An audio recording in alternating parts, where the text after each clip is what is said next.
reaching over because my cat. Oh, no, me. What's your cat's name? This is Sugar. Sugar. Now, is it named Sugar because of the white? Yes, but also Sugar because of watermelon sugar. Oh, so cute. I love it. So how old is she? It also has green eyes like a watermelon. I was a child who very early on knew what they wanted to do. Don't know why, but I remember vividly watching American Idol when I was 4 or 5 years old with my family and just being captivated by American Idol and being captivated by Ryan Seacrest and how he hosted American Idol. And American Idol was a thing for my family growing up. We watched every season, every winner, right? Okay. And from that moment forward, I was like, okay, I definitely want to do something with storytelling. I was a theatrical kid. I've always been very bubbly and confident and just wanting to meet people and talk to people. So I didn't know exactly what that was going to mean per se. And then throughout high school, I guess, I was a participant in an organization called the Start Later for Excellence in Education proposal, the acronym being SLEEP, which was a group that advocated for later high school start times for adolescents in my county where I grew up in Fairfax County. I like that. Yeah. And so I ended up being the student media representative for that organization of parents and students who really wanted this to happen, because our schools, we started at 7:20 a.m. So kids were getting on the bus at like 6 and getting up at 5. And so early. When you're an adolescent, that's when your body's changing the most and growing the most. And also your circadian rhythm and your body clock is like, you're naturally going to bed later. So kids were getting, 4 or 5 hours of sleep after going to school and doing homework all day. Anyway, So I was in that group and I started doing news stories with local news outlets in DC that would reach out to me because I was in a suburb of Virginia that was or a suburb of DC in Virginia. And so I started working with local news reporters, and that was a really cool experience. And also National Geographic reached out, and I was in a National Geographic documentary called Sleepless in America. And the moment that kind of clicked for me, at least with broadcasting, was in that documentary, there's a portion where I am driving to school as the sun is rising. And there's what you don't see is there's an entire camera crew and producer in my Honda Civic. Okay. And there was like 5 people in my car.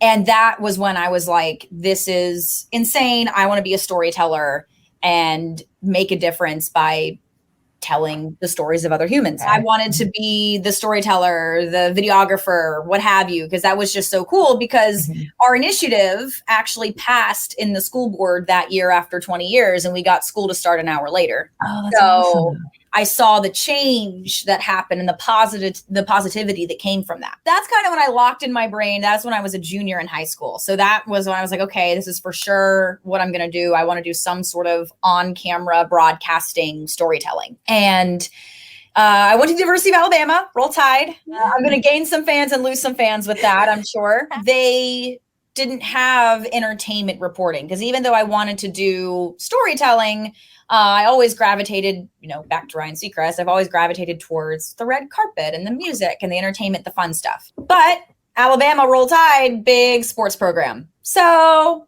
okay, sports. I'll learn sports. I never really did sports growing up. I played golf and I was a diver for a little bit, but, didn't do soccer or basketball or softball. So throughout 4 years I was at Alabama, I was a part of our program that basically was an affiliate of ESPN called Crimson Tide Productions, Alabama Crimson Tide. I covered all 15 of our sports teams, men's and women's, of basically everything. And by my senior year, I was a sideline reporter for SEC Network broadcasts. And so I was a sports reporter out of nowhere. So I was doing sports. I grew to love sports. And along the way, I learned all the other pieces of the puzzle too. I was a videographer. I was an editor. I made graphics. I was a utility grip running the cords at the other game. So that really established You weren't afraid to get your hands dirty, it sounds. Oh, no. I love it. You have to appreciate all the different pieces of the puzzle in broadcast. For sure. Upon graduation, several individuals had advised me to go into local news and not just sports. And this is after I worked in the NFL for 2 summers as well. I was a reporter for now the Washington Commanders. I would go home in the summer, and that was my hometown team. And so I worked with that franchise for a little while and had a great time and loved it. But mentors of mine had said, oh, you should go into local news because there are, 20 news reporter jobs for every 2 sports reporter jobs. Wow. I became a news reporter. I moved to Chattanooga, Tennessee, right out of college, and was a reporter anchor there. Really technically an MMJ, a multimedia journalist, which is a fancy way of saying you write, shoot, edit, drive to and from, build, front, go live, and try to feed yourself by yourself all in one day. So did you get this through school, or did you just randomly apply there? So networking throughout college, I had met with some executives from the company that my station was a part of, and applied and took the job because I had lived in the South and I'd driven through Chattanooga to and from school every summer up through then. And it was the best option at the time. Sure. I had already been sports MMJing up through this point. So that's sort of the way that the news and the broadcast industry for TV works is if you're in local news, you're 9 times out of 10, 8 times out of 10, building the story from the ground up by yourself and doing all the different parts. So I was there for 2 years, but 6 months into the job, the pandemic hit. Journalism and broadcast and the whole world had never seen anything like this in current times, and turned everything upside down, of course. And it kind of came down to the only people that potentially would not lose their jobs were first responders and people on the news and, like grocery workers and things like that. And so that was crazy to see the world around me sort of crumbling in, and it's like, oh, I can never escape this because it's on the news 24/7. Yeah. So throughout that experience, the pandemic hit. Tennessee, my portion of Tennessee got hit by 2 tornadoes, first in Nashville and then in Chattanooga. We covered both. Of course, we had all of the George Floyd and other protests related to the BLM movement happening, heavily involved there in the South, covering that. All of this is going on.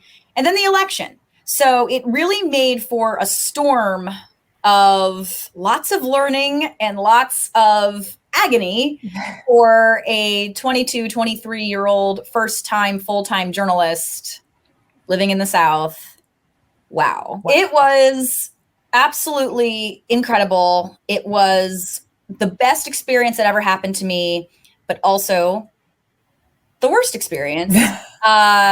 I struggled mentally and physically so much, as did everybody during that time. And I couldn't be where I am now here in Nashville with radio and my own business and everything else if I had not had that experience.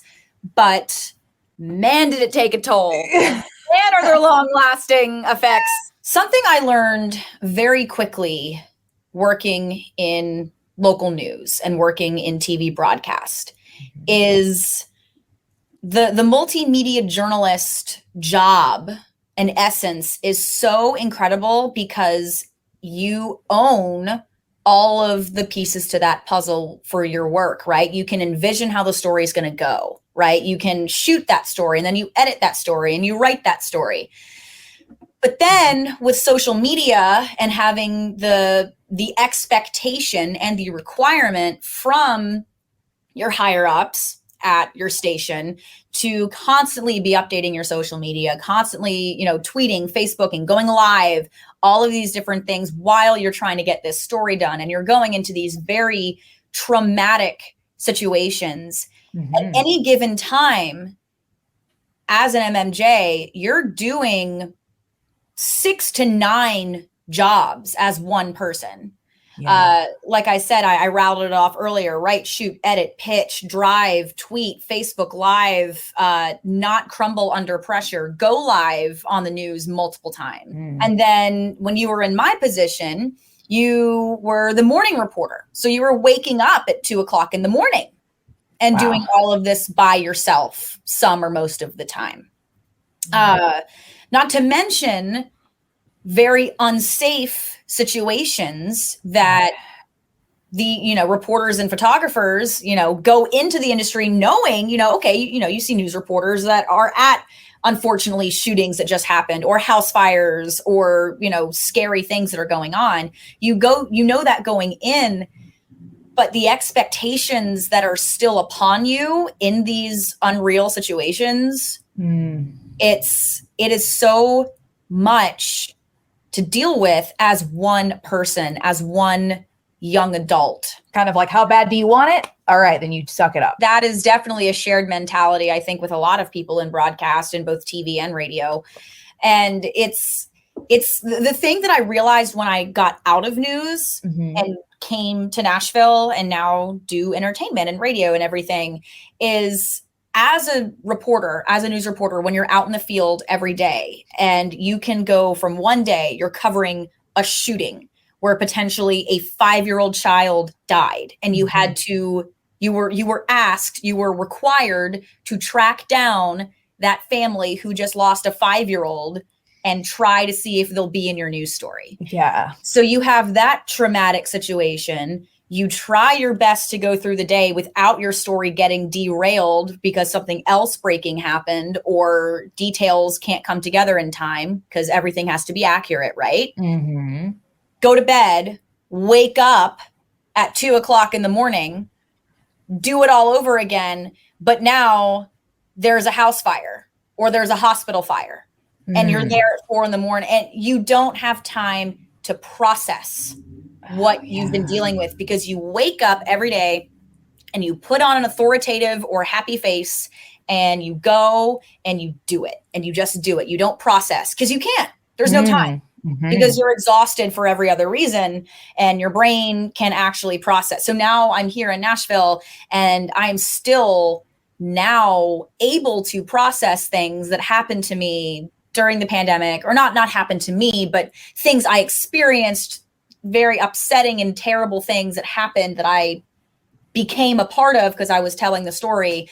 And now I'm like, oh my gosh, I did not take a breath. Did something kind of click that this is just too much, or what was kind of the breaking point for you? I think the breaking point was I was, as what happens with, many other places, the expectations placed upon young journalists, and I can only speak from my field and my experience, the expectations are too much and they're sometimes hypocritical. Like the expectations, it's okay, we want you to do 9 things in the next hour, but they all need to be perfect.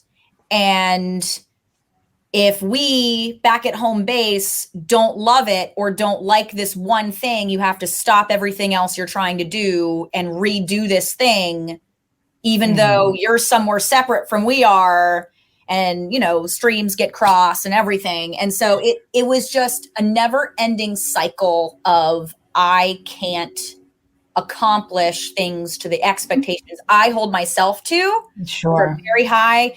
And then the expectations that I would try to meet every day of others, that no matter what I did, it just never seemed to be enough. Did you start the LLC first or move to Nashville first? I don't remember. So I made On Air with Eryn Productions, an official LLC with the paperwork and everything, in October, a couple months after I moved here last summer in 2021. But I started freelancing in July of last summer after about a month after I had left my news job. Or you kind of knew that you were going to start your own thing and just go for it? When I finally accepted last spring, so I guess March of 2021, I had accepted that this isn't sustainable and this isn't good for my health, physical and mental. I just, if not now, then when? There are no,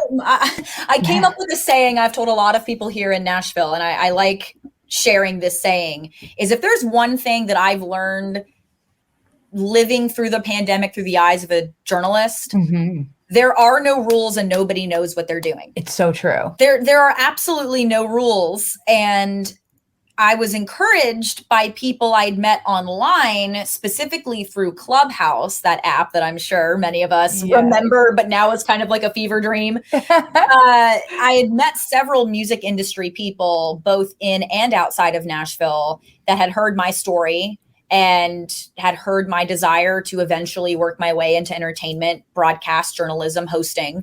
And they were like, you need to come to Nashville. You need to come. And so if by plan you mean, did I have a job lined up? No. But I did have a dream. Sometimes that's enough. That's all you need. So around the time that I had made up my mind, okay, I am not going to continue in local news. I am going to do whatever I can to get into the music industry.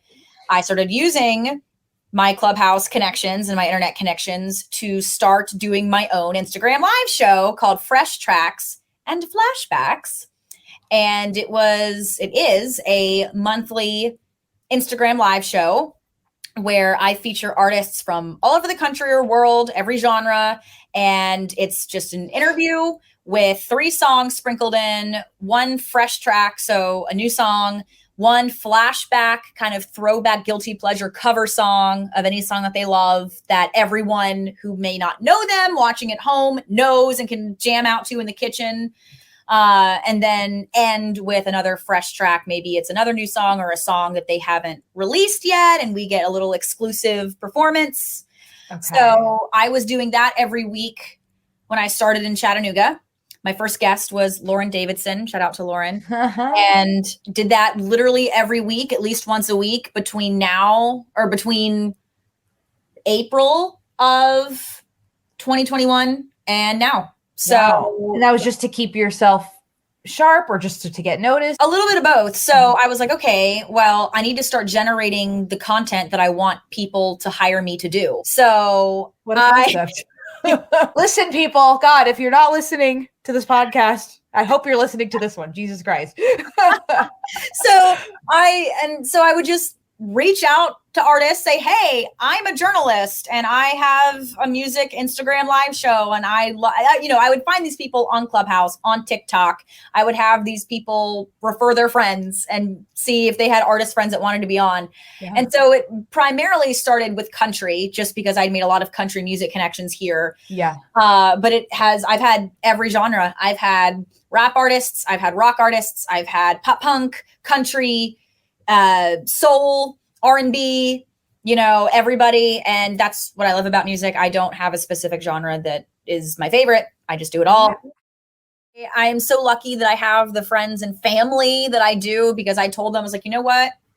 I'm going to move to Nashville and I'm going to take the skills that I'm so grateful that I learned as my time as a broadcast journalist for local news and go to Nashville and see if people want me to tell their stories. And by people, I mean artists, because there's a lot of those in Music City. And, be a one man or one woman storytelling band that covers them too, I guess. So that's kind of what I set out to do, and I did it. I was like, how'd you start getting your foot in the door? I used those connections I had made on Clubhouse and had established online months. So I probably met a lot of those people starting in February, March, and then I moved here in mid-July. So I had sort of been cooking up this plan in my head, or figuring out people I could go see that I could already tell the stories of, friends of mine. And I got here and I just felt so much relief being here. And I'm still so unimaginably happy that my inspiration and energy for the first time in 2 years was just overflowing, that I just went to every show that I could.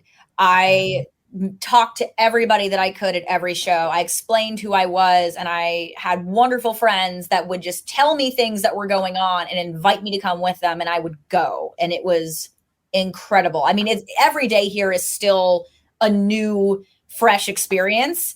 But those first couple months I was here, it was like a movie. I mean, it was truly, I can't even describe it. It was new music and artists everywhere, every moment, every day. A little bit of networking, a little bit of social media, and a little bit of putting out content. And then look what happens, like, first of all, you started with the part-time radio job. How did that happen, right? Wasn't that over Instagram? Oh, this is a great story. Also, just a quick shout out to McCall Taylor, who was the people I was referencing on Clubhouse that I met, who encouraged me to take the leap that I did, and who also is hugely responsible for us connecting and meeting in person. She totally is. She's actually what was our very first podcast guest on this podcast. So I got into radio so serendipitously. I had been here in Nashville maybe 2 or 3 months.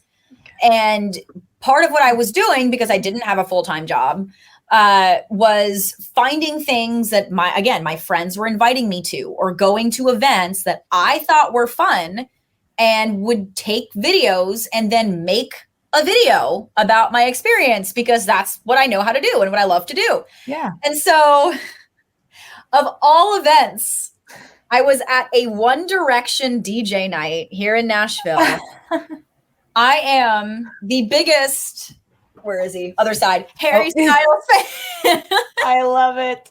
Love One Direction. And my dear friend, Allison Estes, who works here in Nashville in the music industry, she invited me to come out, and I went and I made a video of me having the time of my life at this DJ night. And then Hot 1067, I keep doing the wrong side. Love it. I know, I do that too. Hot 1067 was sponsoring this event. And it was, the whole event was by Fangirl Fantasy, if I remember. And I tagged, as one does, everybody relevant to this event in the video on Instagram, so these people might see it. I'd been doing that since I moved to town. As you should, yes. Yes, because, you're trying to get my name out there. I'm new to town. Maybe they'll like it. I'm surprised that more people don't do stuff like that. But it worked in my favor for this experience, because I think within a couple of days of posting that Instagram Reels, Joe Breezy sent me a message and said, "Hey, it's Joe with Hot 1067. I've seen your stuff. I see that you've worked in television. Would you ever be interested in working in radio? I would love to chat with you." And I was actually sitting on my floor figuring out my brand new video camera that I just bought for my business, and screamed and was thinking, oh my gosh, well, yeah, now I would consider doing radio. That sounds so fun. And the rest is history. We met, and it has been the most incredible experience. I think I got hired like the day before Halloween, or I accepted the job like the day before Halloween this year. So Halloween was an extra special occasion this year. And it has been the best, most incredible work environment experience ever. That's good, because we don't hear that often either. So when we hear the good ones, it's like, oh, good. Okay. So you're happy. I'm so, so happy. The team that we have at Hot 1067 is second to none. Everyone is so supportive of everyone. And to me, who has been in radio officially since this past November of 2021. And even though I have, I guess, for my age, a relatively extensive TV broadcast background, I have been so humbled and shocked and excited by how welcoming radio has been to me, because I certainly struggle with a little bit of imposter syndrome, because there's so much I don't know about the technical side and all the different buttons on a board. And I'm learning all of that still very heavily. You are so knowledgeable and you do have all these skills and know how to do all these things and present yourself so well. But you don't also come in like, oh, well, but I know everything. You are like very apparent that you're hungry to learn and you know that there's still stuff to learn. You took the words out of my mouth. I'm so hungry to learn all the time. I want to learn all the different pieces to the puzzle, again, with the great foundation I got at the University of Alabama with Crimson Tide Productions, the learning all the different jobs that make the whole production or show what it is. That perspective is so important in any job, but especially in broadcast. I am so thankful for my time in local news and everything, because it did teach me how to work in chaotic environments very quickly with many different moving parts and sort of be in charge of all of those parts. So I am very happy that I can bring those skills to radio and to Hot 106.7, and bringing visual storytelling to what we do at our station has been the greatest joy, and getting to connect fans in that way and make relationships with fans by featuring them on our social medias and, tagging them in our videos so that they know that we're excited that they're sharing this time with us. I mean, that is so fun. And, adding a visual component to our artist interviews. When we have artists come through Nashville that come to our studio, I can film them on our camera and upload them to our website and our YouTube channel so that fans have something to watch. And that is just really fun to do. Now, so your part-time job at Hot 106.7 now turned into a full-time job. It did. You're at the new night show host. Yes, I am so incredibly excited. Again, just incredibly humbling. I started in radio in November, and the fact that my team is so supportive of me and believes in me and trusts me with that new responsibility is incredible. And I could not be more excited to make it the best thing ever. Yeah. So once you start like actually doing the night show, how does that change up your schedule then too, between your other obligations, I guess, and then the stuff that you do like independently? So you will be on air with Eryn on Hot 106.7 from 6 to 11 p.m. weeknights, Monday through Friday. And whenever I am not doing my radio show, my duties at the station also consist of on-camera artist interviews, whether they're coming through the station or when we have events with them, and then hosting our station events on site, whether it's with an artist or if we're doing the Taco and Margarita Festival or, the Rosé Festival or Pride Parade. I'm going to be that presence too. So on site, online, and on air. Like, do you edit videos for the station too, or are you just the person like, man, you do. Yeah. They're paying you well, girl. Jesus Christ. You are giving something that I love about my team at Hot 106.7 and Joe Breezy, who's been the best mentor since entering radio, is that he is the most hands-on / hands-off perfect combination manager I've ever had, where he comes into the studio and sits with me and walks me through something as many times as I need and tells me the most efficient ways to do it and makes sure that I understand what he's saying and is never upset if he has to repeat something or show me something a couple of times, and always reassures me like, oh, I'll be there to help you. I'll help you. I'll answer, and That's coming amazing. from my last job, that was not really the environment by certain other people I worked with, where you're kind of supposed to be able to do everything on your own. And I've been air checked with Joe so many times since I started in November, and it's been the best thing ever because I love feedback. I don't think I ever got feedback like that once in my last job. That's a common thing. A lot of people wish they could get air checked and they never do. And I'm like very surprised by that. It's fantastic. And so having people that I work with my radio station that check on you, and shout out to Amanda Terranova as well, who's been an incredible mentor, who is always there hand and foot whenever I have a question about socials or anything. Katie Chappelle, everybody that wants us to succeed and never wants one of us to have too much to do at once, and has a very realistic, I'm going to use that word, realistic outlook which is very refreshing. And if all of those exciting things aren't enough, I guess whenever I'm not at the radio station, I'm still going to have my business On Air with Eryn Productions, and will shoot music videos for artists if they'd like, or make social media formatted video features of artists, or long form ones that might be good for YouTube. Host events. I'm involved with a nonprofit here in town called Hope on the Row that helps the unhoused community here in Nashville by giving them meals and essential items every Sunday. And we do live streams with artists who play, and it's sort of like a telethon where people donate to Venmo and PayPal, either in person at the show, or we Facebook Live. It's a multicam live stream cinematic experience. My dear friend Keith Greiner with Fierce Productions. And I just want to be involved in music and storytell at every waking moment. What advice would you give to a multimedia journalist coming into it like now? Nothing can prepare you. Nothing can prepare you for the hours that you're potentially going to have to work, for the pressure that you're going to be put under, the things you're going to see, and the things that you may or may not be able to process then, or even months down the road. And I don't say this to scare you and to make you terrified. I'm telling you this because you may think you can sit and think about, oh, well, I'm going to handle it this way, and oh, I'll make sure I do this, because until you're doing it, nothing can prepare you to have to go talk to a family who's just lost their child for some reason.